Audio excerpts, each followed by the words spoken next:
आलस्य एक ऐसा अवगुण है जो व्यक्ति की सफलता में बाधक होता है, क्योंकि आलस्य के कारण व्यक्ति अपने जीवन का कीमती समय नष्ट कर देता है।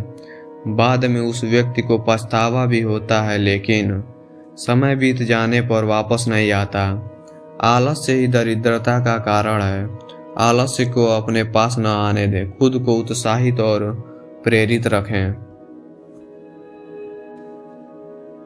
तो आज की ये कहानी बहुत ही महत्वपूर्ण होगी, तो इस कहानी के अंत तक अवश्य बने रहिएगा। और सबसे महत्वपूर्ण बात, लाइक और सब्सक्राइब जरूर कर लें ताकि आगे भी आपको ऐसी कहानी मिलती रहे।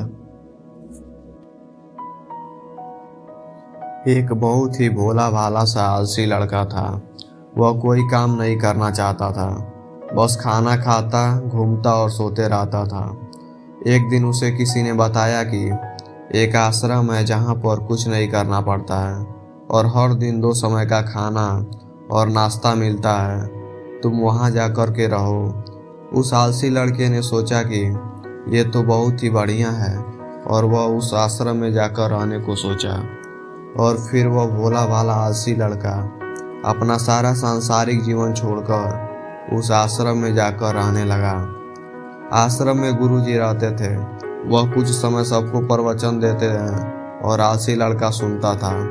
बाकी समय आराम करता था और फिर भर पेट खाना खाकर सो जाता था। ऐसे ही उस लड़के का दिन गुजरता गया। एक दिन उस आश्रम में कुछ भी नहीं बना। नाश्ते के समय नाश्ता नहीं मिला। उसने सोचा नाश्ता नहीं मिला, भोजन तो मिलेगा। और भोजन के समय भी उसे भोजन नहीं मिला। लड़का दौड़ करके गुरुजी के पास गया और उसने पूछा कि आज भोजन क्यों नहीं बना है। गुरुजी ने कहा कि बेटा, आज एकादशी है और जितने भी आश्रम के सदस्य हैं उनका उपवास है और तुम्हारा भी आज उपवास है। आज भोजन नहीं बनेगा। वह लड़का आलसी था और उसे भूख भी बहुत लगता था। उसने गुरुजी से बोला कि मैं उपवास नहीं रहूँगा, मुझे भूख लगी है, मैं खाना खाऊंगा। गुरुजी ने बोला ठीक है, जाओ भंडारे में से सामान लेकर के आओ और आश्रम में नहीं बाहर ले जा कर के बना लो।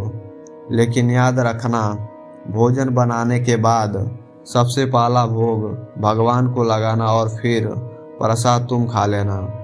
वह लड़का बोला ठीक है और फिर अनाज लेकर नदी के ओर पहुंचा। भोजन पकाने लगा, तैयार हुआ। उसके बाद कहने लगा कि भगवान श्री राम आइए, पधारिए, भोग लगाइए। अब जब उसे लगा कि भगवान तो आ नहीं रहे हैं, तो फिर कहने लगा कि मुझे मालूम है आपको तो अच्छा खाने की आदत है, मैं बना नहीं पाया और मुझे अच्छा भोजन बनाने भी नहीं आता, लेकिन जो भी रूखा सूखा बना है आकर खा लीजिए। भगवान श्री राम उसकी सरलता पर बहुत ही प्रसन्न हुए और उस लड़के को दर्शन दे दिए। उसने देखा कि भगवान श्री राम आए हुए हैं और उनके साथ में माता सीता भी आई हुई हैं, लेकिन लड़के ने सिर्फ 2 लोगों के लिए ही भोजन बनाया था, एक अपने लिए और दूसरा भगवान के लिए। और जब उसने देखा कि भगवान के साथ माता सीता भी आई हुई थी, तो उसने उस भोजन को माता सीता और भगवान के सामने ग्रहण करने के लिए रख दिया। भगवान श्री राम और माता सीता ने भोजन किया और उसके बाद जब वह जाने लगे तो यह भोला सा आलसी लड़का बोला कि प्रभु आप आए, दर्शन दिए, बहुत अच्छा लगा। मुझे खाने को कुछ नहीं मिला, लेकिन कोई बात नहीं। लेकिन आपसे एक विनती है कि अगली बार जब आप आइएगा तो कितने लोग आएंगे ये बता दीजिएगा, ताकि मैं उतने लोगों के लिए भोजन बनाकर रखा रहूं। भगवान श्री राम मन ही मन मुस्कुराए और फिर अंतर्ध्यान हो गए।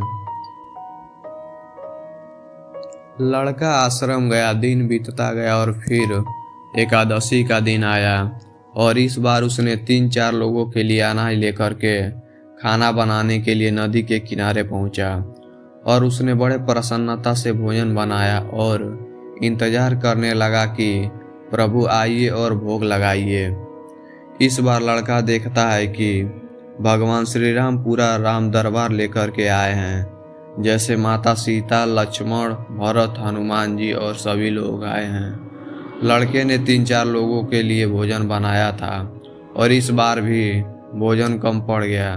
लड़के ने निराश होकर भोजन को प्रभु के आगे रख दिया। उन्होंने भोजन किया और फिर चले गए और इस बार भी लड़का फिर से भूखा रह गया।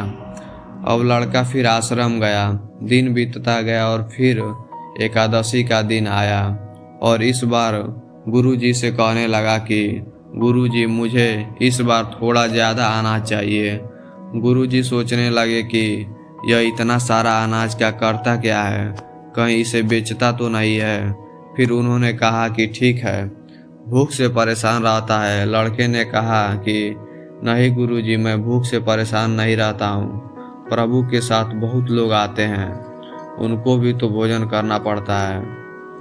गुरुजी को लगा कि लड़का पागल हो गया है, लेकिन गुरुजी ने सोचा कि चलो एक बार चलकर देखते हैं कि लड़का इस अनाज का करता क्या है। वह भोला सा लड़का अनाज लेकर के नदी के किनारे पहुंचा और इस बार भोजन बनाया नहीं। उसने सोचा कि प्रभु हर बार ज़्यादा लोगों को लेकर के आते हैं, इस बार वह जितने भी आएंगे खुद बना करके भोग लगा लेंगे। और फिर प्रेम से प्रभु को बुलाने लगा। गुरुजी ये सब छुप करके देख रहे थे कि भोजन तो बनाया नहीं और प्रभु को बुला रहा है। लेकिन लड़के ने देखा कि इस बार प्रभु के साथ बहुत से लोग आए हुए हैं, तो उसने प्रभु के सामने हाथ जोड़ करके कहा कि प्रभु माफ़ करना, आप बहुत सारे लोग आते हो, मुझे संख्या पता नहीं होती कि और मेरी हिम्मत भी नहीं होती है कि इतने सारे लोगों के लिए भोजन बनाऊं। आप स्वयं आइए, बनाइए और भोग लगाइए। प्रभु मुस्कुराते हैं और अपने साथ आए सभी लोगों के साथ मिल कर के भोजन बनाते हैं। गुरुजी ये सब छुप करके देखते हैं और फिर लड़के के पास आकर के कहते हैं कि तुम ये कर क्या रहे हो। लड़का कहता है कि गुरुजी, आपको दिख नहीं रहा है कि भगवान श्री राम पधार चुके हैं, माता सीता आई हुई हैं, हनुमान जी भी आए हैं और सभी लोग आए हुए हैं, भोजन बन रहा है। गुरुजी ने बोला कि पागल हो गया है क्या, मुझे तो कोई नहीं दिख रहा है। लड़का गुस्सा हो गया और बोला, प्रभु आप ये कर क्या रहे हो, एक तो मुझे भूखा रखा है और गुरुजी को दर्शन नहीं दे रहे हो, जो मुझे पागल समझ रहे हैं। कृपा करके गुरुजी को भी दिख जाओ। भगवान बोले, नहीं, मैं इन्हें नहीं दिख सकता। लड़का बोला, क्यों नहीं दिख सकते, मेरे गुरुजी तो बहुत महान है, बहुत बड़े ज्ञानी और ज्ञाता हैं। भगवान बोले, हाँ ज्ञानी और ज्ञाता होंगे, लेकिन तुम्हारी तरह सरल नहीं है। जो सरलता तुम में है वह तुम्हारे गुरुजी में नहीं है। लड़के ने यह बात तो गुरुजी से कह दी कि भगवान श्री राम कह रहे हैं कि आप में सरलता नहीं है, आप मेरी तरह सरल नहीं है, इसलिए आपको नहीं दिख सकते।